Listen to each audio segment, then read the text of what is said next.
నియత కర్మ ప్రతి వాళ్ళు చెయ్యాలి, తప్పించుకోవడానికి లేదు. ఇది కోరికతో చేసేది కాదు. సో ఈ నియత కర్మ కంటే మించినటువంటిది, ఉన్నతమైనటువంటిది ఏమైనా ఉందా? ఈ నియత కర్మ చేస్తూ చేస్తూ ఉంటే ఏమైనా మనుషుల ఎదుగుదల ఉంటుందా? అవునా? సో దీనికంటే మించినటువంటిది స్టెప్, నెక్స్ట్ స్టెప్ ఏమిటి చెప్తాడు. ఇప్పుడు ఎలాగంటే ఓ ఉద్యోగంలో చేరాడండి, ఓ 10 ఏళ్ళు అయింది, తర్వాత ఏముంటుంది? ప్రమోషన్, ప్రమోషన్ ఉండాలి కదా మనిషికి.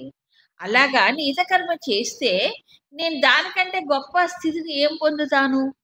ప్రమోషన్ ఏమిటి నాకు? ఎంతకాలం చేయాలండి బాబు ఇది నియత కర్మ? ఏమో అది కూడా మనిషికి విసుగొస్తుంది. అబ్బా ఎంతకాలం అండి బాబు, ఎంతకాలం ఎంతకాలం. కానీ దాన్ని విసుగుపడి లాభం లేదు. శరీరం యాత్ర జరిగేంతకాలం చేయాలి. ఇది చేస్తే ఏమిటంటే దీనికంటే ఇంకో ఉన్నతమైన స్థితికి వెళ్తాడు. ఇప్పుడు ఉద్యోగం చేస్తున్నవాడు ప్రమోషన్ చేస్తే ఏమవుతాడు? ఉద్యోగం మానడు. ప్రమోషన్ అంటే ఏంటి? ఇంకా ఎక్కువ బాధ్యత వస్తుంది, అవునా కదా? ఎక్కువ బాధ్యత స్వీకరిస్తాడు, ఎక్కువ సమర్థవంతంగా పనిచేయాల్సినటువంటి ఇది అతనికి వస్తుంది. ఇదే సరిగ్గా చేయకపోతే ప్రమోషన్ ఎట్లా వస్తుంది? రాదు కదా. నియత కర్మ చెయ్యని వాడికి ఇంక ముందుకెళ్ళేది ఏమిటి?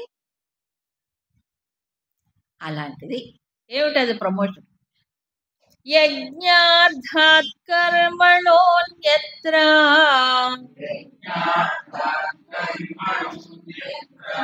లోకోయం కర్మ బంధనః తదర్థం కర్మ కౌంతేయ ముక్త సంగ సమాచర. ఇక్కడ భగవద్గీతలో ప్రత్యేకంగా యజ్ఞకర్మ అనే ఒక కొత్త పదాన్ని మనకి ఇంట్రడ్యూస్ చేస్తారు. పూర్వము వైదిక కాలములో యజ్ఞం అనేది ఉండేది. యజ్ఞ కర్మ అని ప్రత్యేకంగా చెప్పడం. యజ్ఞాలు, యాగములు, క్రతువులు అవి ఉంటాయి.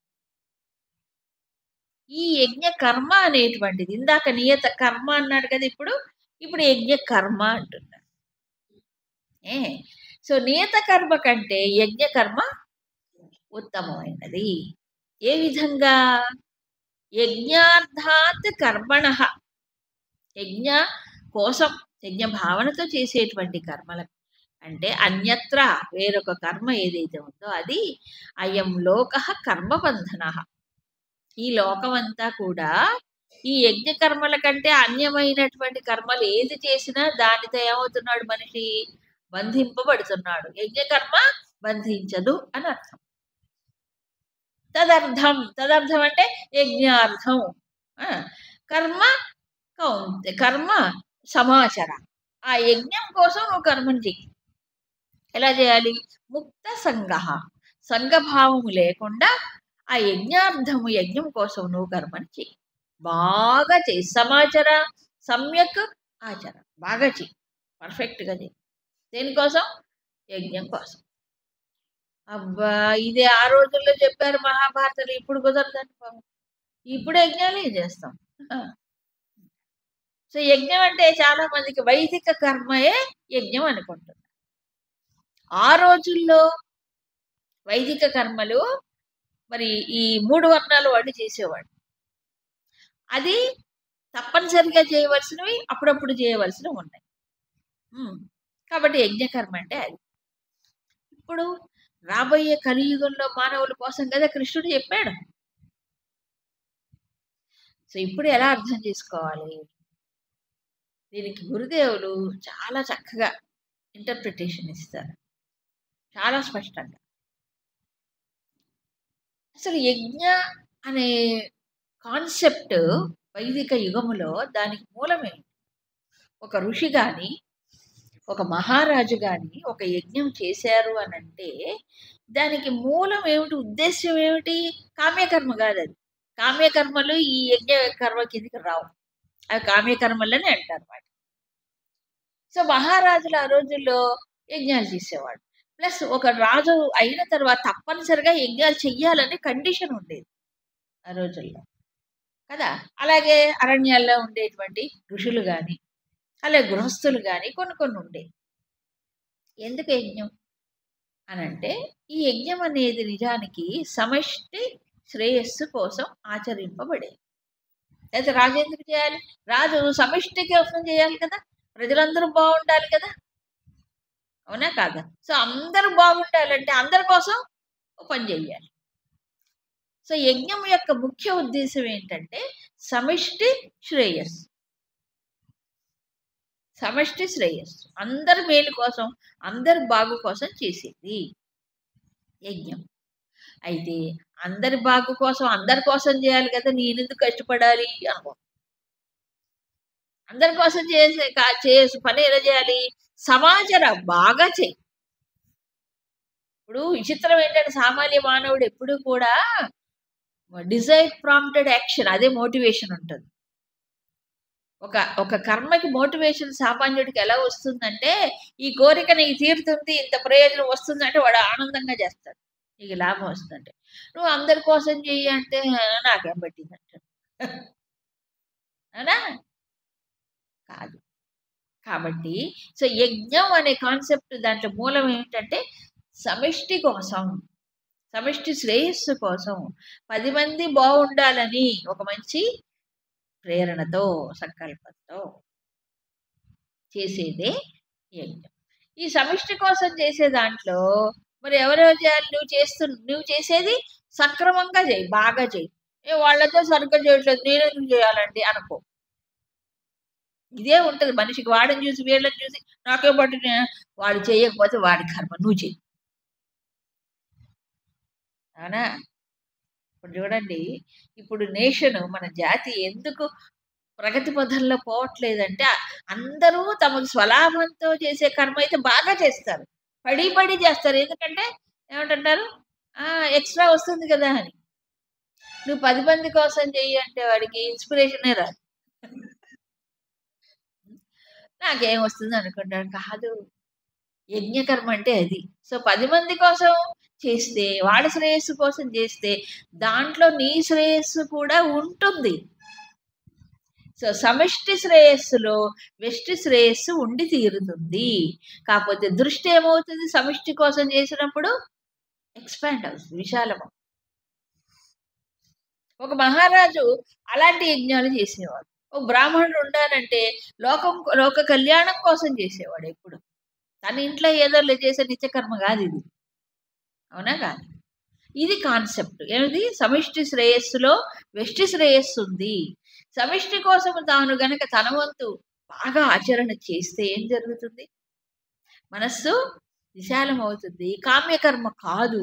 కాబట్టి మనసు ఏమవుతుంది? విశాలమై ఎదుగుతాడు, ఇంకా వికాసం కలుగుతుంది మనిషికి. అయితే చేసేటప్పుడు ముక్త సంగహ. ముక్త సంగహ అంటే మళ్ళీ దానిపైన ఏం పెట్టుకోకు, కర్మ ఫలితం నాకే వస్తుంది అనుకోకు. దాంట్లో ఇమిడి ఉంటుంది వెష్టి శ్రేయస్సు కూడా, కానీ ఆ దృష్టి దానిపైన ఉండవు. ముక్త సంగహ, కర్మఫలముతో సంఘం పెట్టుకోకుండా చెయ్యి. చూడండి, నియత కర్మ చెప్పినప్పుడు అది కర్తవ్య కర్మ కాబట్టి అక్కడ కూడా నీకు కర్మఫలం పైన సంఘం ఉండకూడదు. మరి యజ్ఞకర్మ చేసేటప్పుడు అసలే ఉండదు, దానిపైన దృష్టి ఉండకూడదు. ఎందుకంటే అందరూ బాగుంటే నేను బాగుంటాను. లోక కళ్యాణం, విశ్వ కళ్యాణం, సమాజ శ్రేయస్సు అనే ఒక కాన్సెప్ట్ ఉన్నవాడు తప్పకుండా వాళ్ళకి మేలు జరుగుతుంది. ఇది నియమం, అంతే, జరగకుండా ఉండదు. సో ఇలాంటి కర్మలు చేసినప్పుడు ఏమవుతుంది? కర్మబంధానికి గురిగాడు. ఈ యజ్ఞ కర్మ కంటే మిగతా కర్మలన్నీ కూడా ఏమవుతుంది? కర్మబంధనానికి గురి చేస్తాయి. ఇందులో సమిష్టి భావన లేదు, సమర్పణ భావన లేదు. ఏమిటది? సమర్పణ భావం. సో మెయిన్ ఏమిటంటే సమర్పణం. యజ్ఞకర్మ అంటే సమర్పణ భావనతో చేసేది, సమిష్టి దృష్టితో చేసేది. సో శంకరాచార్యులు ఈ విషయాన్ని స్పష్టంగా చెప్తారు. యజ్ఞో వై విష్ణు అని ఒక మాట చెప్తారు. చెప్పి సో ఎవరి విష్ణువు అంటే ఈశ్వరుడు. మన శంఖచక్ర గదా పద్మములే కాదు అక్కడ, ఈశ్వర. ఈశ్వరుడు ఎవరు? మొత్తం ప్రపంచాన్ని సృష్టి స్థితి లయములు చేసి నడిపేవాడు. తదర్థం యత్క్రియతే, ఆ ఈశ్వరార్థం, ఈశ్వర సమర్పణ కోసం చేసే కర్మ అంతా యజ్ఞకర్మ. ఈశ్వరార్పణ భావనతో.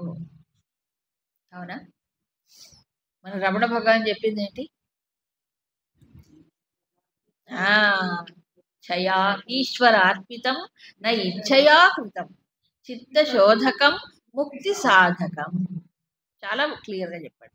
ఈశ్వరార్పితమైన కర్మ నా ఇచ్ఛయా కృతం, నీ కోరిక నెరవేర్చుకోవడానికి కాదు, నీ ఇష్టం వచ్చినట్టు కాదు, నాకు ఇష్టమైతే అని కాదు ఇక్కడ.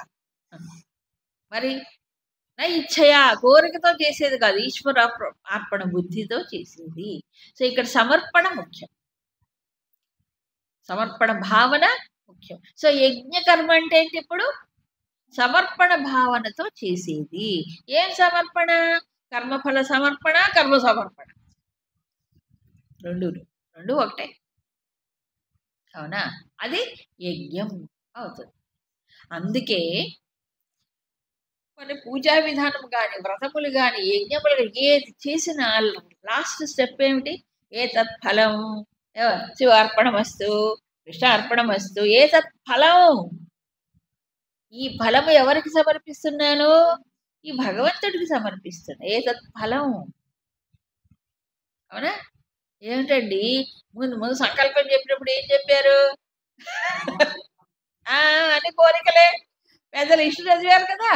మళ్ళీ ఇప్పుడు ఏ తత్ఫలం? కృష్ణార్పణ అవుతుంది, మాకు వద్దా ఫలితం? పిచ్చివాడా, నువ్వు దాన్ని అంటి పెట్టుకోకు. ఏది కర్మ ఫలితాన్ని అంటి పెట్టుకోకు. ఈశ్వరుడు ఇచ్చేది ఇస్తాడు, నీకు వచ్చేది వస్తుంది. అవునా కదా? సో ఈశ్వరార్పణ బుద్ధితో చేసినప్పుడు ఏం జరుగుతుంది? అది నీకు అంటదు, ఏది మనసుకి తాకదు, ఆ సంస్కారం వచ్చి చుట్టుకోదు, ఆ ఫలితం నిన్ను బంధించదు. అందుకు అంటే నీళ్ళు వదలండి, లాస్ట్లో అదే చేస్తాం కదా. కృష్ణార్పణం వస్తే నీళ్ళు వదులుతాం. ఏ కర్మ? ఏ కర్మైనా కదా అందులో. కాబట్టి ఈ అర్పణ బుద్ధితో చేసేది ముఖ్యం. అర్పణ బుద్ధితో చేసే ఏ కర్మైనా ఏమవుతుంది అప్పుడు? యజ్ఞకర్మ. దీని గురుదేవులు చాలా చక్కగా ఎక్స్ప్లెయిన్ చేస్తారు. నీవు ఉన్న చోటే ఉండు, నువ్వు చేయవలసిన కర్మే చెయ్యి, అది యజ్ఞకర్మ కింద మార్చుకో. ఎప్పుడు? కాన్సెప్ట్ మారితే చాలు, యాటిట్యూడ్ మారితే చాలు, అది యజ్ఞకర్మ అయిపోతుంది. ఎలాగా? సాయంత్రం